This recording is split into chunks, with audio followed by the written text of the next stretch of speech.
I'm Cherie Carter-Scott, and I started the MMS Institute in 1974. And I started it because I had a very strong message about helping people become fully equipped to be able to have fulfilling and satisfying lives. And the journey between 1974 and now has been one of unfoldment, where we have been given more and more direction and guidance about pieces of the puzzle, about what makes a human being happy and fulfilled and joyful. There are so many different dimensions of that subject, but at the core of our work are three basic assumptions. Number one is that people have their answers inside them, the answers to their own spiritual DNA, their life path, their choices, their preferences. They also possess the power to make those answers become a reality.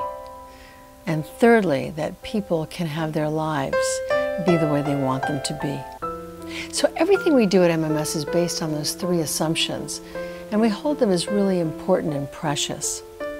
I started coaching in 1974, kind of serendipitously, because a friend came to me and asked me if I would coach him about his business. I felt fully unqualified and told him I really don't know anything about business, and he said that could come in handy.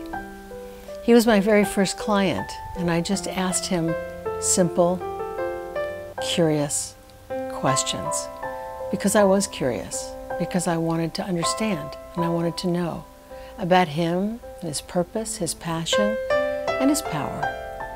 And when he shared all those things with me, what became clear is that part of him was in his own way. So my job as a coach was to help him get out of his way and to be able to make the path clear so that he could manifest his heart's desires. Now, all the things that we do at MMS are based on respect, dignity, and caring. So all the methods and approaches that we do in coaching and our workshops and our trainings are all based on those essential principles. So we don't assume that we know better than they do what's going on with them or what they should do. We also never resort to shaming, blaming, ridiculing, humiliating, breaking someone down in order to build them up. We don't do that in our work. Our work is very respectful, and we ask the person what they want and what their timing is and what we can do to support them in having their visions, dreams, and goals become reality. It translates into a lot of different formats. I have a series of books that I've written. People like to teach those books to people, whether it's If Life is a Game, If Love is a Game, If Success is a Game, The Gift of Motherhood, Baby Boomer's Bible to Life After 50, If High School is a Game, Here's How to Break the Rules. That whole series of books, plus Negaholics, Corporate Negaholics, and Negaholics No More.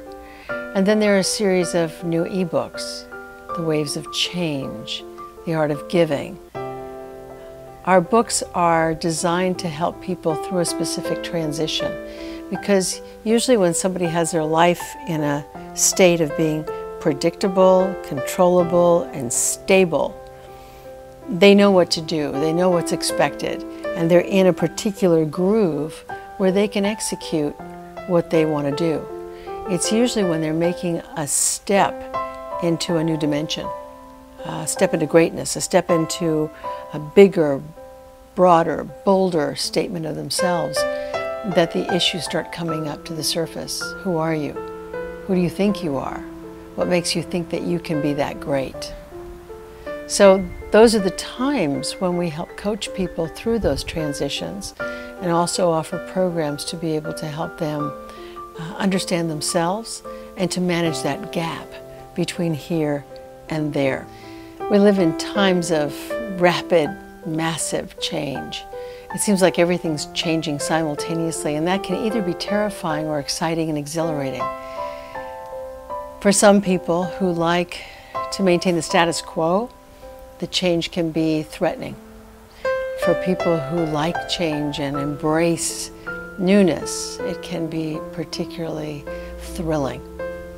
So our process of managing change and helping people navigate their way through the change process is where we ask them about their comfort level and what we can do to support them through the change process, so that if it's extrinsic change that's happening to them, they can start to own the change and embrace it as their own, as opposed to something that's happening to them that they feel the recipient of. With so many changes happening, it's a time of innovation, new inventions. We believe that the coaching process is particularly fundamental to innovation. So that if you're going to create a new invention that allows you to envision something, or teleport to a different place, or to be able to translate into different languages that you don't speak, a whole new invention that allows you to do things that you never thought you were capable of, kind of superhuman, if you will. It's very important to have a non-judgmental environment where people support you in expressing yourself and telling your vision, describing your imagination, allowing you to run with it so that you're not restricted by the yeah buts. Yeah, but that can't happen. Yeah, but we don't have the technology. Yeah, but people can't do that. Yeah, but that's not. We want to eliminate the yeah buts from the initial stages. Down the road, when we want to test the validity, that's a time to invite them in. But in the initial stages, those birthing, innovative thoughts, ideas, and creations need the safety of the non-judgmental environment. That's why we believe that coaching is so critically important to people who are inventors and creators and visionaries. So whether it's through the coaching process, or it's training coaches, or it's our programs that are related to management development, our content programs, or our process programs, because we do teach coaching, and we teach coaching in a very specific way, which is from the inside out. It's not the outside in. We're not just teaching skill sets. We're teaching people to find and connect with their authentic self, to be authentic, to be honest, to speak their truth, and to align their mind, their feelings, and their being in such a way that they can connect with the other person and support them in making the seemingly impossible happen, in coming forward, in being their true self, in fulfilling their destiny.